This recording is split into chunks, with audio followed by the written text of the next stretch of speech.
Merci de nous suivre, c'est l'heure de l'invité. Je reçois pour vous aujourd'hui Monsieur Hugo Borges Lopez, copilote automobile et chargé de la communication de la Fédération ivoirienne des sports automobiles. Avec lui, nous évoquerons la question du développement des sports automobiles en Afrique. Merci d'avoir accepté notre invitation. Merci de me recevoir, c'est un plaisir. Quand on revient un peu sur le terrain africain, qu'on parle de sport automobile, on se rappelle du fameux Paris-Dakar. Qu'en est-il aujourd'hui? Oui, effectivement, c'est la plus grosse référence internationale. Et petit rappel historique, le Paris-Dakar est né ici en Côte d'Ivoire, donc sur le continent africain, je le rappelle.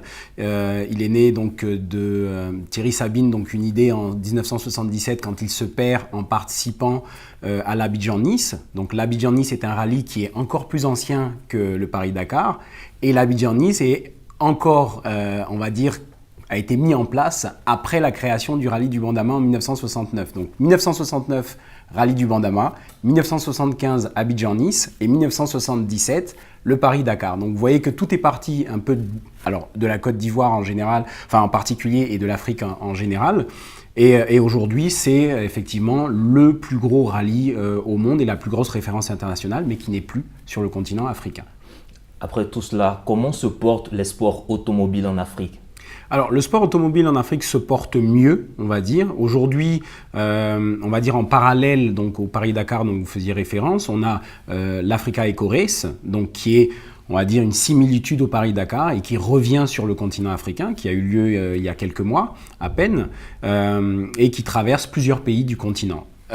Après, nous avons, on va dire, un top 3 dans les pays de rallye en Afrique. Nous avons l'Afrique du Sud, nous avons le Kenya et nous avons la Côte d'Ivoire, qui, en plus de leurs championnats nationaux, donc, participent aux championnats d'Afrique et qui, chacun individuellement, ont eu successivement les champions, on va dire, du continent qui sont venus en 2014 de la Côte d'Ivoire et là, par exemple, tout récemment, en 2018, du Kenya.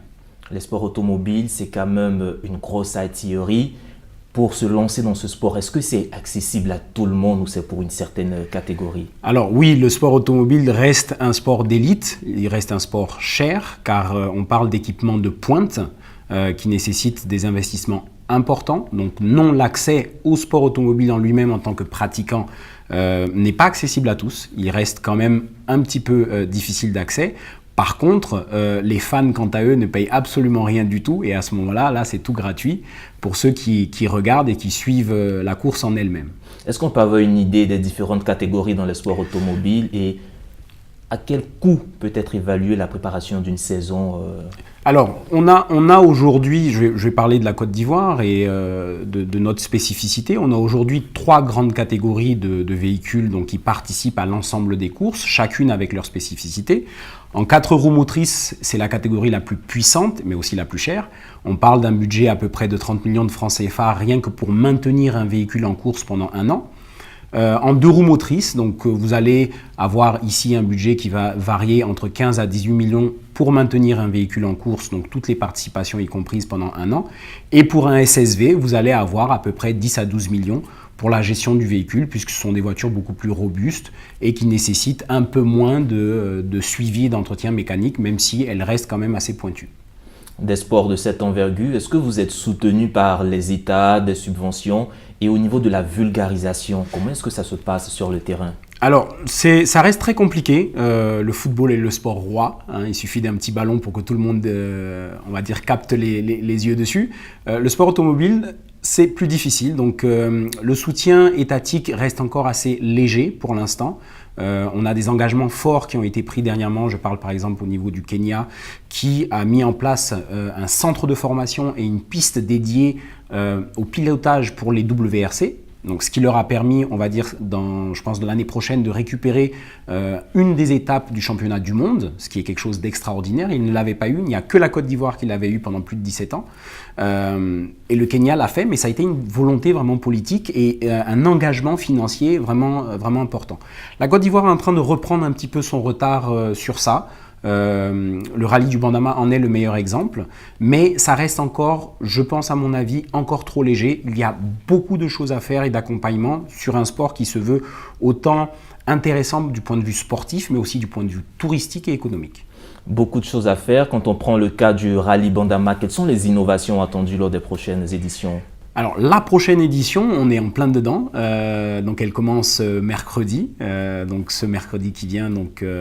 Et les innovations, c'est, je vous l'avais dit, donc l'introduction de ces 3 grosses catégories de véhicules, ce qui est inédit sur l'ensemble du continent et dans l'ensemble du monde, je le dirais, c'est très important de le souligner.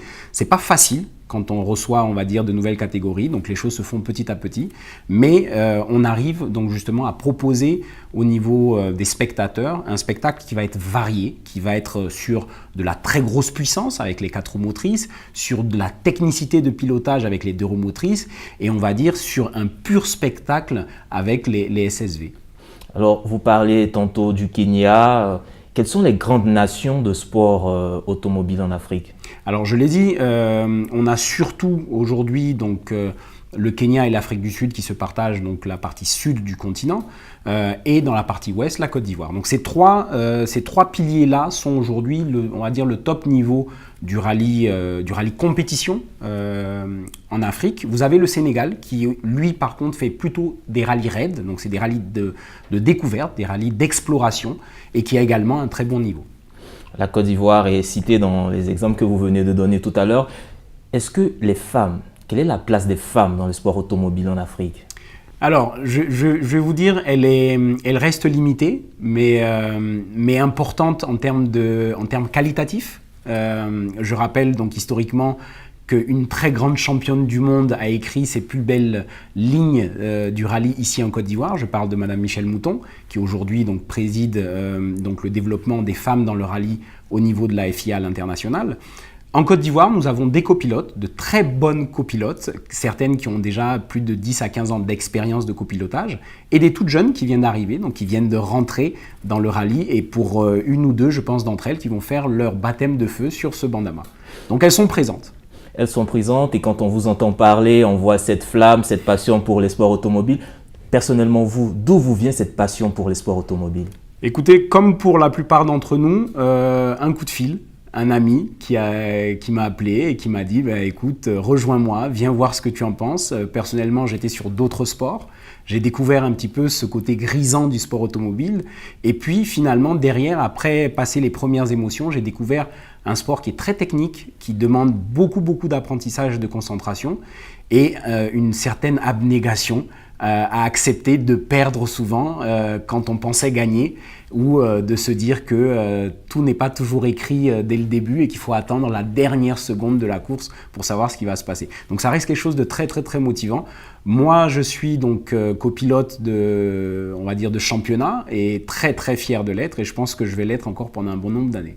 Alors, il revient très souvent que le pilote, c'est vraiment lui qui tient le volant, mais le copilote, il paraît que ce sont ses yeux. Quelle est la vie du copilote? Alors c'est plus que ses yeux. C'est ses yeux, ses oreilles, sa bouche, je vais pas dire son cerveau, mais c'est pas loin. Le pilote exécute. Il exécute à la perfection ce que lui dit son copilote. Il y a une symbiose, il y a une alchimie qui se crée dans un véhicule de rallye qu'il faut pouvoir vivre pour comprendre.